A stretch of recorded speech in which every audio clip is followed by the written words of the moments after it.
This is the part that I think it's so important for people to know because, and I've talked to my doctor about this, and he's like, for some people, it does make their depression better. Today, I'm talking about depression again. If you're new here, my name's Cami, and I am autistic. So is the rest of my family. So just to put this also in context, I'm talking about this because it's something that would have been really helpful to know when I first started experiencing depression. And I feel like it's not talked about that much. I've talked to other people who have had the same experience, but I've never read about this anywhere or learned about this anywhere in reading and learning about depression. And so that is why I am talking about it today, just in case there is someone out there and it helps you, because honestly, this almost cost me my life.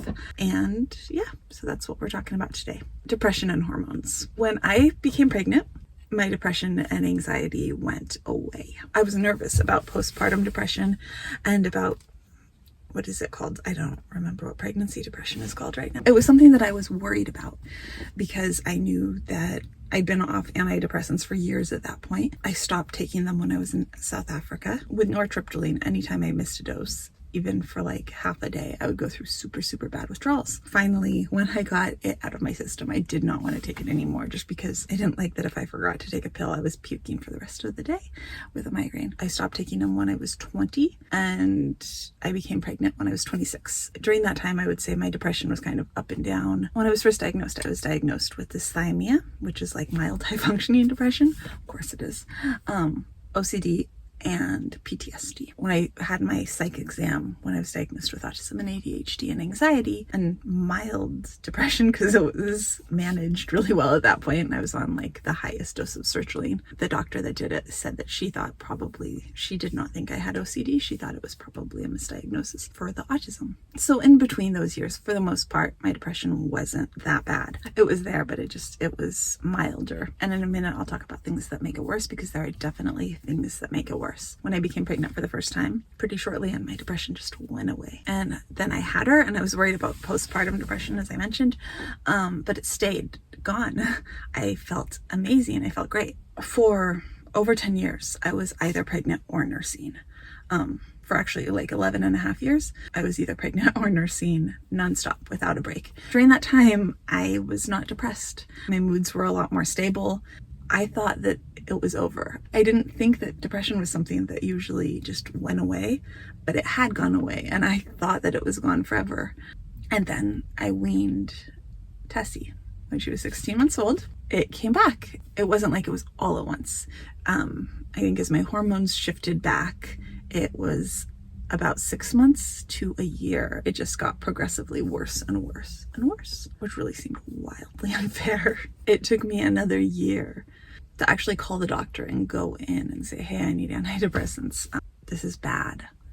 This is hard. I finally did. It took a bit to find the right antidepressant because the ones that had worked before made my heart rate really fast and made me sick. Finally, we found sertraline, which is Zoloft, and that has worked. It hasn't been perfect, but it's been way better. It's pretty clear that hormones affect my depression. I keep hoping that like someday when I go through menopause, it will go away, because I think there's probably the biggest chance of maybe that actually happening, because it started, I would say, probably around the time my cycle started, but I was on amitriptyline at the time for migraines. And so I honestly think that that is why I wasn't depressed in high school, because the amitriptyline managed it very well. When I went off amitriptyline when I went to college, then it was like, bam, and I started to become depressed. But there's also something else that makes it much worse, and that is any sort of hormonal birth control. And this is the part that I know I'm way into this at this point, but this is the part that I think it's so important for people to know, because and I've talked to my doctor about this, and he's like, for some people it does make their depression better. For lucky people, it makes things better, but it can also do what it did to me. And every time I've been on birth control, it has made me suicidal. It's the only time I've ever been suicidal, and it is pretty fast, like really seriously fast. For anyone who knows me, we are Catholic, and we follow the teachings of the church on birth control. So all of this was before I had any sort of moral problem with it. This was like a purely physical thing. Like, I was fine to be going on it. They tried the mini pill because they said that was better for migraines. It was number 1, not better for migraines. It was 2, horrible for my skin. And it was 3, made me go from functioning normally, maybe a little bit depressed. I don't remember feeling depressed, to suicidal. So the next try was, I think, ortho tricyclin, so an estrogen-based one, and that did the same thing, not as badly, not nearly as badly, but still bad. And so that was around the time that I figured out, like, this makes it much, much worse. So the doctors tried lowdose, they tried the ring. They were sure that the ring wouldn't affect my depression, and every time it did. And actually, that is also the one thing. After one of the kids was born, they put me on an estrogen cream because painful things, maybe if you've been through this, you understand. I'm not going to get into it. But they briefly tried an estrogen cream, and the estrogen cream helped so much with the pain. It also made my moods horrible. So that was probably the only time in the middle of all having kids and stuff that I actually felt really up and down and depressed again. So I tried tons of different kinds, low dose, low hormones. Every single time, immediately I would go from like depression to like seriously depressed, dangerously depressed. And I talked about this a little bit. When I miscarried Christian, I went to the doctor, and at that point I had converted to Catholicism, and there's natural family planning, and so that was pretty much the way our kids were spaced. And we knew we wanted to have a big family. Paul would love to have like 7 kids, but we've got our hands full, so 5 is good. 5 is a good number for us. When we lost Christian, I was having all these medical problems because I was retaining some of the placenta and debris. And this went on for like 4 months. And finally, the hospital I was at, they had me see the ER doctor, called the head of obstetrics and got me in to see him because I'd had an impossible time getting an OB to take me. So he agreed to see me, which was nice of him. But even from the hospital, he had, I guess, looked at the chart and said, before he saw me, and he said that he could see that nothing was wrong, and he thought that it was just in my head, that I was just upset and it would stop. So I went to see him, and he did an exam, and he said, he stood by his original statement that it was just in my head. He said that to stop the bleeding that I was having, he wanted me to go on a birth control pill.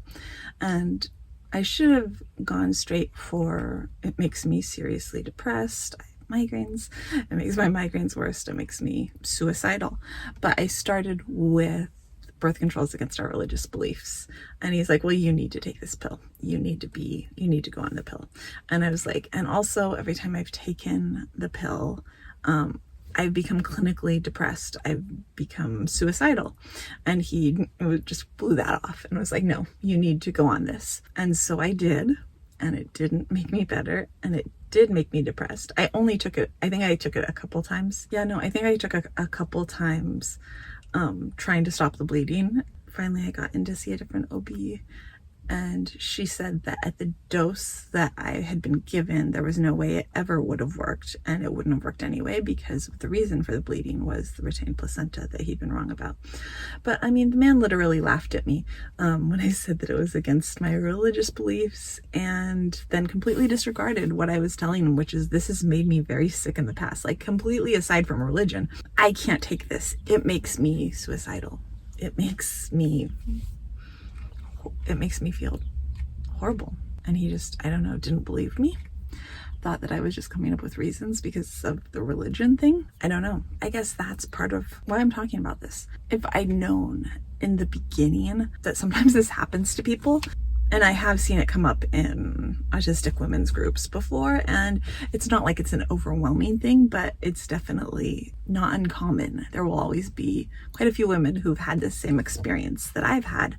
I've never brought it up in one of these groups. I've just seen other people bring it up and ask, and lots of people are like, oh, that it's great, I'm great, and other people are like, yeah, it almost killed me. So that's why I'm making this video. That's why I'm sitting in this park making this video. Because I don't know, if I had known then that taking a birth control pill could mess up my mental health that much, at least I would have been looking for it. At least I could have connected the dots and figured out why I was feeling so horrible. And I feel like the other risks were presented to me when I first got the pill, like if you have really bad cramps, if you have this or this, if you have leg cramps, if you have this or this, because they're looking out for blood clots. But there was really, I had no idea how it could affect my mental health. With antidepressants and with other drugs, they do tell you. With ADHD drugs, they're like, there's a risk this could make it worse. There's a risk this could make you suicidal. But birth control pills, they seemed safe. And for me, they most definitely were not. Anyways, you can tell this is not something that's easy for me to talk about, because it's a private topic. But if it helps one person not go through what I went through, then it's totally worth it. That is it. That's it for today. If you like this video, I would love it if you give it a thumbs up. And if you're interested in all things autism, I'd love it if you'd hit subscribe, and I'll see you tomorrow. Bye.